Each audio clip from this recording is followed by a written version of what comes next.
Shalom, salam sejahtera bagi kita semua. Sebelumnya perkenalkan nama saya Saadin Amparasian Simanjuntak dengan NIM 190101 033.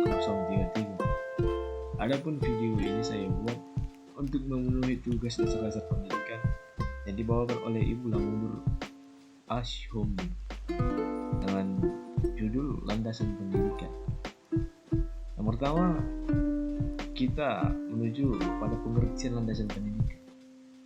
Landasan pendidikan adalah bagian-bagian dasar dalam upaya, proses, atau kegiatan untuk membentuk kecakapan intelektual maupun emosional seseorang agar selaras dengan alam dan sesama manusia. Apa sih tujuan pendidikan landasan pendidikan itu?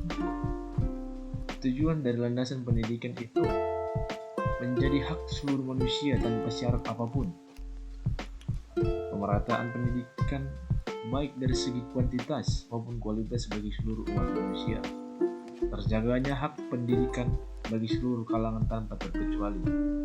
Pendidikan berfungsi sebagaimana mestinya, yakni memajukan dan membantu manusia. Apa sih fungsi landasan pendidikan itu?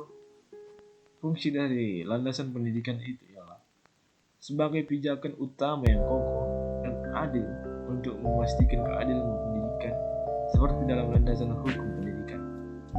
Barometer utama untuk memastikan kualitas pendidikan yang terarah sesuai dengan kebutuhan dan tujuannya. Landasan perlindungan hukum untuk menjaga keadilan dan kemerataan pendidikan. Alasan pentingnya landasan pendidikan untuk dipelajari: yang pertama, untuk membangun landasan pendidikan yang kokoh sebagai tolak ukur dalam studi pendidikan, untuk mencapai tujuan pendidikan nasional, untuk menjadikan sumber daya manusia yang cerdas. Selanjutnya, landasan pendidikan menjadi pedoman yang konkret. Jenis-jenis landasan pendidikan dibagi menjadi 4. Yang pertama, landasan religius pendidikan, landasan filosofis pendidikan, landasan ilmiah pendidikan, dan yang keempat, landasan yuridis pendidikan. Ruang lingkup landasan pendidikan ini dibagi menjadi 5. Yang pertama, landasan filosofis pendidikan, landasan sosiologis, landasan kultural, landasan psikologis, dan yang kelima, landasan ilmiah dan teknologis atau IPTEK. Landasan filosofis pendidikan merupakan titik permulaan dalam proses pendidikan dan menjadi titik tolak akan arah dan tujuan dalam mendidik, terutama ketika menentukan aspek tujuan-tujuan dalam pendidikan. Dan landasan sosiologis adalah ilmu pengetahuan yang mempelajari tentang hubungan dan interaksi manusia, baik individu maupun kelompok, dengan persekolahan, dan begitu pun sebaliknya, hubungan antara persekolahan dengan manusia sehingga terjalin kerjasama yang sinergi dan berkesinambungan antara manusia dalam pendidikan.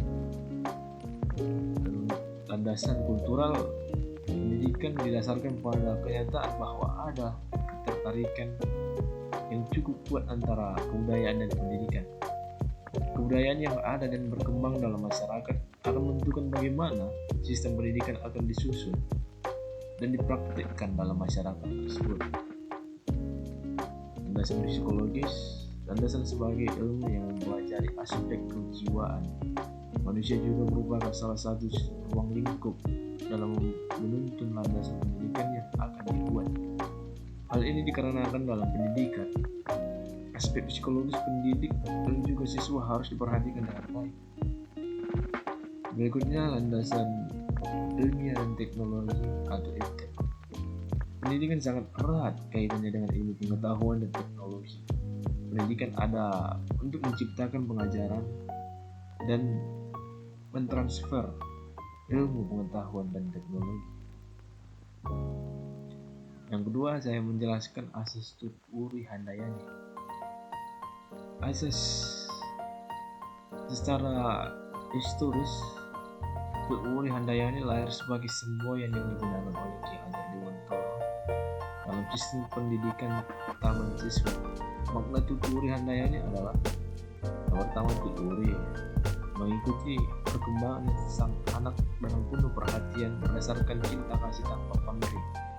Yang kedua, handayani mempengaruhi dalam arti merangsang, memupuk, membimbing, menggairahkan agar sang anak mengembangkan pribadi masing-masing melalui disiplin pribadi. Secara umum, implikasi dari penerapan asas tuturi handayani dalam pendidikan adalah sebagai berikut. Yang pertama, seorang pendidik diharapkan memberikan kesempatan kepada siswa untuk mengungkapkan ide dan prakarsa yang berkaitan dengan mata pelajaran yang diajarkan.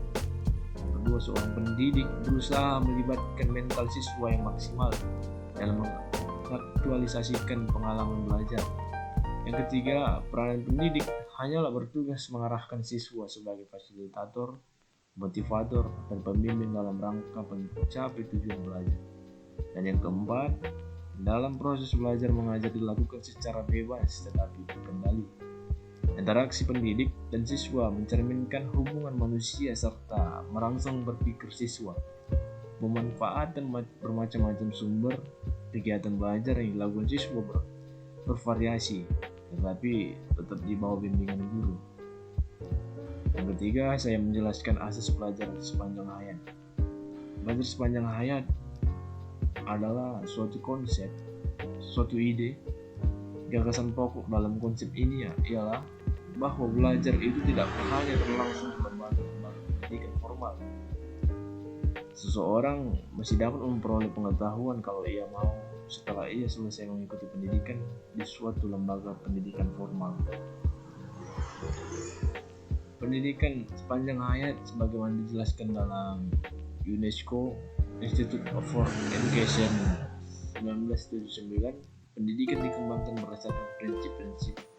Yang pertama, pendidikan hanya berakhir bila manusia telah meninggal dunia. Kedua, pendidikan luar sekolah merupakan motivasi yang kuat bagi peserta didik, peserta dalam merencanakan dan melakukan kegiatan belajar secara terorganisir dan sistematis. Yang ketiga, kegiatan belajar bertujuan untuk memperoleh, memperbarui, juga meningkatkan pengetahuan, sikap, keterampilan, dan aspirasi. Yang keempat, pendidikan memiliki tujuan merangkai dalam mengembangkan kepuasan diri. Dan yang kelima, memperoleh pendidikan merupakan persyaratan bagi perkembangan kehidupan manusia untuk memotivasi diri untuk meningkatkan kemampuannya. Dan yang keenam, pendidikan luar sekolah mengakui eksistensi dan pentingnya pendidikan sekolah. Keduanya saling melengkapi dan saling mendukung. Tujuan dan fungsi pendidikan sepanjang hayat ini, pertama, tujuannya pendidikan sepanjang hayat adalah tidak sekedar untuk adanya perubahan, melainkan pula untuk tercapainya kepuasan diri dari pihak yang melakukannya. Dan fungsi dari pendidikan sepanjang hayat ini adalah sebagai kekuatan untuk memotivasi bagi peserta didik agar ia dapat melakukan kegiatan belajar berdasarkan dorongan dan arahan dari dirinya sendiri dengan cara berpikir dan berbuat di dalam dan terhadap dunia kehidupannya. Yang keempat, asas kemandirian dalam belajar. Dalam asas belajar di sepanjang hayat hanya dapat diwujudkan apabila berdasarkan pada pendapat bahwa peserta didik mau dan mampu mandiri dalam belajar. Oleh karena itu, tidak mungkin seseorang belajar sepanjang hayatnya apabila selalu bergantung dari bantuan guru ataupun orang lain. Perwujudan asas kemandirian dalam belajar akan menempatkan guru dalam peran utama sebagai fasilitator dan motivator. Yang kelima, kegiatan belajar dalam mengembangkan kemandirian. Belajar mandiri memandang siswa sebagai para manajer dan pemilik tanggung jawab dan proses pelajaran mereka sendiri. Belajar mandiri mengintegrasikan self-management dengan self-monitoring. Lalu, peran kemauan dan motivasi motivasi dalam belajar mandiri sangat penting di dalam memulai dan memelihara usaha siswa untuk mengembangkan potensinya. Dalam belajar mandiri, kendali secara berangsur-angsur bergeser dari guru ke siswa, atau bisa disebut dengan student centered. Siswa mempunyai banyak kebebasan untuk memusatkan pelajaran apa dan tujuan apa yang hendak dicapai dan bermanfaat baginya. Demikian penjelasan saya. Terima kasih atas perhatiannya. Salam.